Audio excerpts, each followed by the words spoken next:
नया नगर घटना में जख्मी राम भक्तों से मिलने पहुंची चित्रा वाघ। कांग्रेस नेता मुजफ्फरपुर हुसैन ने भी नागरिकों से की शांति बनाए रखने की अपील। रविवार की देर रात मुंबई से सटे मीरा रोड के नया नगर परिसर में श्री राम की रैली से लौट रहे राम भक्तों पर कुछ असामाजिक तत्वों ने हमला कर उन्हें बुरी तरह पीटा था और उनकी गाड़ियों में तोड़फोड़ की थी। नया नगर की घटना में जख्मी महिला और युवक से मुलाकात करने के लिए भाजपा की महिला नेता चित्रा वाघ आज भाईंदर पश्चिम के भोला नगर परिसर पहुंची थी। पीड़ितों से मिलने के बाद चित्रा वाघ ने कहा कि वो राम भक्तों से हुई मारपीट को कतई बर्दाश्त नहीं करेंगी।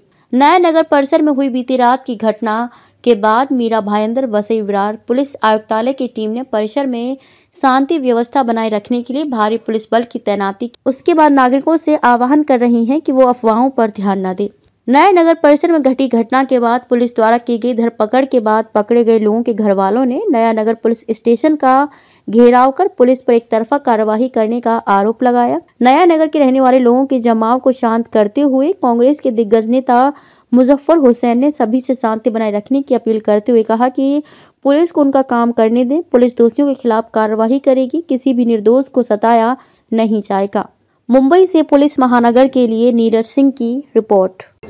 संपूर्ण जगभरात रामाचा प्राणप्रतिष्ठेचा प्रभू श्री रामाच्या प्राणप्रतिष्ठेचा कार्यक्रम होत असताना या ज्या काही घटना घडल्या आहेत या दुर्दैवी घटना आहेत। कुठेतरी या कार्यक्रमाला गालबोट लावण्याचा हा प्रयत्न आहे। आपण बघितलं की कशा पद्धतीने या ताई या ठिकाणी उभ्या आहेत, हे उभे आहेत आणि फक्त रामाचे प्रभू श्री रामाचे झेंडे त्या ठिकाणी लावलेले होते आणि ते जात होते, तो रस्ता आहे आणि त्या ठिकाणी येऊन ज्या पद्धतीने झेंडे काढण्यात आले, या महिलांना मारहाण झाली, तुम्ही बघू शकता 3 टाके इथे आलेत, याच्याही गालावर आहे, तो एक मागे आहे, त्याच्याही आहे, चॉपर होते त्यांच्याकडे रॉड होते, त्यांच्याकडे चाकू होते आणि त्याच्याने अशा पद्धतीचा हमला त्यांनी केलाय।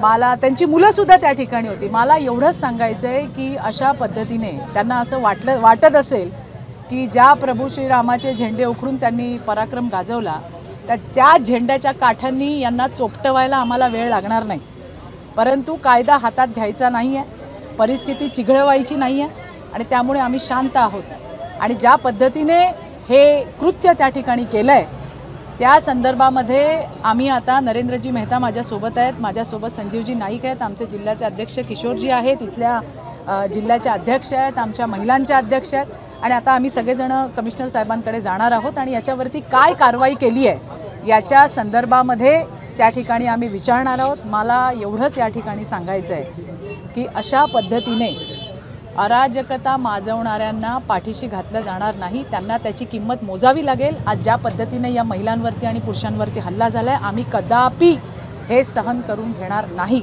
संपूर्ण जगभरामध्ये अशा पद्धतीने आनंदोत्सव असताना महाराष्ट्रामधल्या काही ठिकाणी या ज्या घटना झाल्या आहेत, विशेषतः मुंबईच्या शेजारचा जिल्हा आहे मीरा भाईंदर, हे कधीही खपवून घेतलं जाणार नाही आणि त्या संदर्भात आता आम्ही पोलिसांना भेटायला सुद्धा जातोय। आपण पोलिसांचं ऐकलेलं आहे, पोलिसांची भूमिका काय वाटते आपल्याला, कशी होती? नाही, ज्या पद्धतीने ते सांगतायत की त्यांच्यावरती हल्ले झाले, मग तुम्ही तिथं गेलातच का आणि काय, अशा पद्धतीची जी पोलिसांची भूमिका आहे ती अतिशय चुकीची आहे।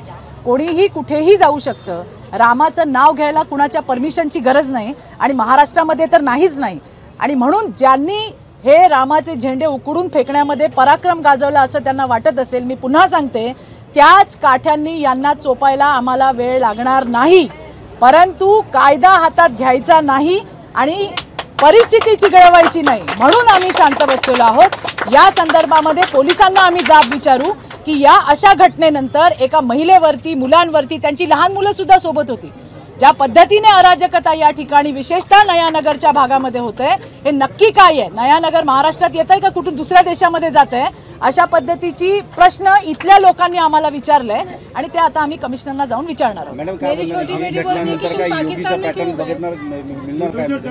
बिल्कुल, अगर ऐसा होता रहा तो महाराष्ट्र की सरकार को भी कुछ कदम उठाने पड़ेंगे और मुझे पूरी उम्मीद है हमारे राज्य के मुख्यमंत्री, हमारे राज्य के उप मुख्यमंत्री, गृह मंत्री देवेंद्र जी खुद इसमें जितनी घटनाएं ऐसी हुई है उसके ऊपर अपना विशेष ध्यान देंगे और ऐसी घटनाएं भविष्य में ना हो इसके लिए जरूर वहां पे काम होगा। शिवसेनेचे आमदार प्रताप सरनाईक यांनी 25 तारखेला बंदची हाक दिलेली आहे मीरा भाईंदर बंद। नाही, आता ते नरेंद्रजी आणि किशोरजी आणि संजीवजी जास्त चांगल्या पद्धतीने सांगतील की त्यांनी काय या ठिकाणी निर्णय केलाय, पण मला एवढंच सांगायचं आहे की अशा पद्धतीने अराजकता माजवणाऱ्यांना कारण असे कित्येक मुस्लिम बांधव मी तुम्हाला सांगू शकते जे देशभरामध्ये सम्मिलित झालेले आहेत.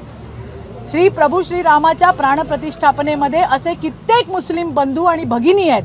एक भगिनी तर आपण बघितली जी चालत अयोध्येपर्यंत गेली. असे कित्येक लोक आहेत. पण या मुठभर लोकांमुळे कुठल्या एका धर्माला वाईट बोलणं हे बरोबर नाही. ही लोक विकृत लोक आहेत आणि अशा विकृतांना चोप देण्याची व्यवस्थित जी काही व्यवस्था असेल ती सरकारच्या माध्यमातून आणि पोलिसांच्या माध्यमातून निश्चितपणे केली जाईल. हा एक कार्यकर्ता म्हणून मला विश्वास आहे. सर काय सांगाल, आज तुम्ही पोलिसांची भेट घेतलेली, काय भावना हो गई कि निर्दोष लोगों को उठाया जा रहा है, जिसके चलते काफी हजारों की संख्या में लोग यहाँ जमा हो गए. आपकी अपील के बाद लोग यहाँ से गए, क्या आश्वासन दिया और क्या करें? ऐसा है, आज एक तो शुभ दिन है. आज मर्यादा पुरुषोत्तम राम जी की प्राण प्रतिष्ठा हुई अयोध्या में और पूरे देश में एक उत्साह का वातावरण है. और उस उत्साह के वातावरण में उस वातावरण को मनाने के लिए जो पूरे देश में सब जगह रैलीज निकल रही है, हर आदमी निकाल रहा है, हर परिवार निकाल रहा है. कल मीरा भाईंदर में भी काफ़ी बड़ी बड़ी रैलीज थी. उस रैलीज में से कुछ गाड़ियां जब इस इलाके से गुजरी है, नया नगर लोढ़ा के एरिए से, तो वहाँ पर कुछ हादसा हो गया. दो ग्रुप्स में आपस में कोई बातें हुई होगी मैं कह रहा हूँ. वो तो सीसीटीवी में जो है हकीकत नज़र आएगी. और वहाँ पे जो हादसा नहीं होना चाहिए था वो हादसा हुआ है. जो हादसा हुआ है उस हादसे को लेके हमको दुख है दोनों तरफ के लोगों के लिए. क्योंकि वो कहावत है कि गेहूं में जब चक्की पे जब गेहूं पिसता है तो उसमें पता नहीं और क्या क्या साथ में पीसा जाता है. अब सीसीटीवी के कैमरा में पुलिस अपने हादसे को देखेगी. हमने पुलिस से कहा है कि जो दोषी होगा उसी पे कार्रवाई होना चाहिए. जो दोषी नहीं है उन पे किसी भी प्रकार की अन्याय की कार्रवाई उन पर नहीं होना चाहिए. अब जब रात में हादसा हुआ है तो पुलिस को अपना एक्शन लेना पड़ता है. पुलिस ने, एडमिनिस्ट्रेशन ने अपना वो एक्शन लिया. अब उसमें जिन जिन लोगों को लाए होंगे तो किसी को पूछा हो गया कि भाई कौन था, तो उसने कहा होगा वो था. जो पुलिस के नॉर्मल एक्शन जिस तरकीब से होती है ऐसा मैं समझता हूँ, उस चक्कर में पुलिस ने लोगों को लाया होगा. अब पुलिस को जो है तफ्तीश करनी है, इंक्वायरी करनी है, सीसीटीवी के शॉट्स देखने हैं और उसमें जो लोग दोषी पाए जाएंगे उन पे कार्रवाई की जाएगी. मैंने पुलिस डिपार्टमेंट के CP, joint CP, DCP, pi सबसे मुलाकात करके उनको कहा है कि अन्याय किसी भी मासूम पर और जो दोषी नहीं हैं उन पर नहीं होना चाहिए. और आप जो दोषी हैं उन्हीं लोगों के ऊपर जो कायदे से कानूनी कार्रवाई बनती होगी वो कीजिएगा. साथ में लोगों से ये भी कहा है कि अगर आपको कोई शिकायतें अपनी देनी है कि जो रैली निकली और उस रैली के माध्यम से किसी ने कुछ इंस्टिगेट करने वाली कोई बातें अगर हुई होगी, आपने देखा होगा, आप उसके विटनेस होंगे और आप पुलिस को उसकी शिकायत अगर देना चाहते हैं तो आप लिखित रूप से अपनी शिकायत दीजिए. तो कुछ लोगों ने दिया है. अब पुलिस उस अर्जी को लेकर के भी, क्योंकि सीसीटीवी एक एविडेंस है और लोग जो विटनेस देंगे वो एक एविडेंस है, उसको अपनी तफ्तीश पुलिस करेगी. और पुलिस ने आश्वासित किया है कि हम उसके ऊपर भी कायदे से अगर गलतियां हैं तो कानूनी कार्रवाई की जाएगी. नया नगर के काफी लोग आज नया नगर पुलिस स्टेशन में जमा हो गए, क्या वजह है, क्या लगता है? मैं आपके माध्यम से एक बात सबके अपील करना चाहता हूँ. सबसे पहले मैं आपके माध्यम से अपील करना चाहता हूँ कि जो भी इंसिडेंस हुआ है वो इंसिडेंस का हम जांच कर रहे हैं. पूरे सीसीटीवी फुटेज और सब देख के जो भी इंसिडेंस हुआ जिसमें जो भी दोषी होंगे उन पे ही कार्रवाई होगी. जो निर्दोष है उन पे कार्रवाई नहीं होगी. ये मैं पुलिस की तरफ से आपको बताना चाहता हूँ. और दूसरी मेरी अपील है कि आप सब लोग अगर कोऑपरेट करेंगे तो ये शहर में आज तक ऐसा कभी हुआ नहीं है इतने सालों में. मेरी सबसे अपील है कि सबने शांति बनाए के रखें और सब लोग अपना अपना जो उत्सव करना है या जो भी अपना कार्य है वो शांति से करें, सब पब्लिक को बिना डिस्टर्ब किए करें. और अगर कुछ प्रॉब्लम होता है तो हम लोग हैंडल करेंगे, लेकिन मेरा सबसे अपील है कि अननेसेसरली माहौल ख़राब करने का किसी ने कोशिश नहीं करना चाहिए. और जो भी इंसिडेंस हुआ है उसके बारे में हम डिटेल में जांच कर रहे हैं.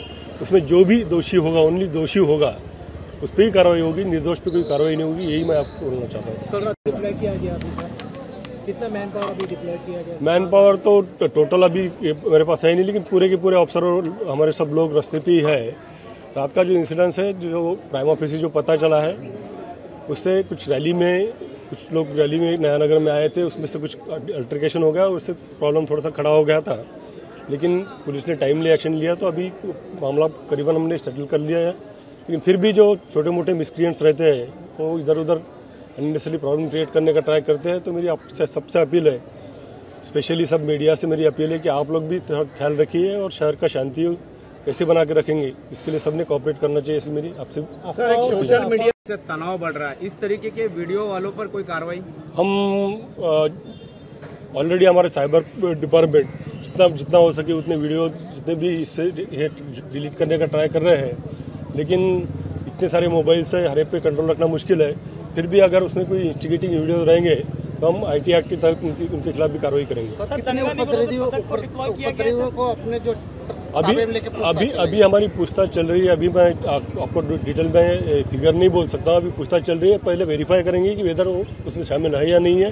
अगर नहीं है तो हम उन पर कार्रवाई नहीं करेंगे। अगर दोषी है, उनके खिलाफ अगर कोई सबूत है, फिर सिर्फ उसके लिए ही कार्रवाई होगी।